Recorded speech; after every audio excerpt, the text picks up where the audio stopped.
মধ্যপ্রাচ্যে উত্তেজনা যখন তুঙ্গে, ঠিক সেই মুহূর্তেই সামনে এলো এক নতুন বিতর্ক। দাবি উঠছে এই অঞ্চলে থাকা মার্কিন সামরিক ঘাঁটির গোপন মানচিত্র নাকি এখন আর ততটা গোপন নেই।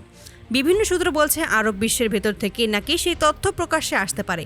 কিন্তু সত্যি কি এমন কিছু ঘটছে, নাকি এটি কূটনৈতিক চাপের নতুন কৌশল? মধ্যপ্রাচ্যের রাজনৈতিক ও সামরিক পরিস্থিতি দীর্ঘদিন ধরেই বিশ্বের নজরে। এখানে প্রায়ই দেখা যায় উত্তেজনা, কূটনৈতিক পাল্টাপাল্টি বক্তব্য এবং শক্তির প্রদর্শন। সম্প্রতি সেই উত্তেজনার ভেতরেই আবারও নতুন করে আলোচনায় এসেছে মার্কিন সামরিক ঘাঁটির বিষয়টি।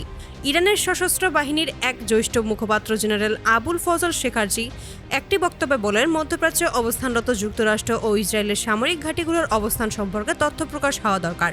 তার মতে এই অঞ্চলের দেশগুলো যদি সেই তথ্য সামনে আনে, তাহলে সংঘাতের সময় নির্দিষ্ট লক্ষ্যবস্তু নির্ধারণ করা সহজ হবে। এই বক্তব্য প্রকাশের পর আন্তর্জাতিক সংবাদ মাধ্যমে বিষয়টি নিয়ে ব্যাপক আলোচনা শুরু হয়।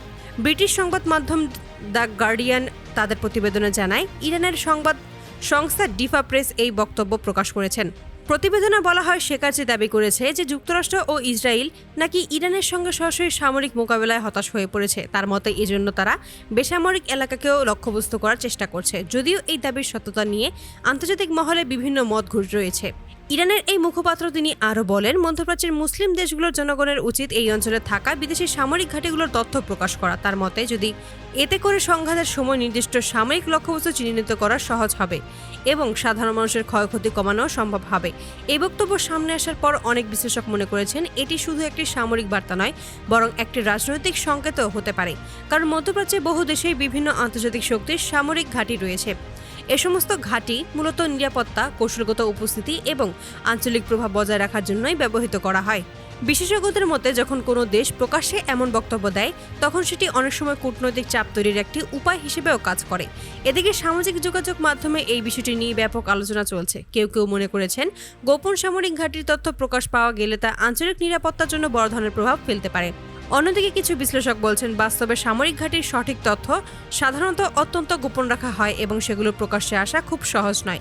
তবে মধ্যপ্রাচ্যের বর্তমান উত্তেজনাপূর্ণ পরিস্থিতিতে এই ধরনের বক্তব্য স্বাভাবিকভাবেই নতুন করে উদ্বেগ তৈরি করেছে। রাজনৈতিক পর্যবেক্ষকরা বলেছেন, মধ্যপ্রাচ্য এমন একটি অঞ্চল যেখানে ছোট্ট একটি ঘটনা থেকেও বড় কূটনৈতিক সংকট তৈরি হতে পারে। তাই এখানকার প্রতিটি বক্তব্য এবং পদক্ষেপ আন্তর্জাতিক রাজনীতিতে গুরুত্বপূর্ণ হয়ে ওঠে। এদিকে বিশ্ব সম্প্রদায়ের অনেকেই মনে করেছেন বর্তমান পরিস্থিতিতে উত্তেজনা কমানোর জন্য সংলাপ ও কূটনৈতিক উদ্যোগই সবচেয়ে কার্যকর পথ হতে পারে। কারণ সংঘাত যত বাড়বে ততই এর প্রভাব শুধু আঞ্চলিক নয়, বৈশ্বিক রাজনীতি ও অর্থনীতিতেও প্রভাব পড়তে পারে। তাই এখন সবার দৃষ্টি মধ্যপ্রাচ্যের দিকে। এই বিতর্ক কি শুধুই রাজনৈতিক বার্তা, নাকি এর পেছনে রয়েছে আরও বড় কোনো কৌশল? ভবিষ্যতে ঘটনা প্রবাহই হয়তো সেই প্রশ্নের উত্তর দেবে।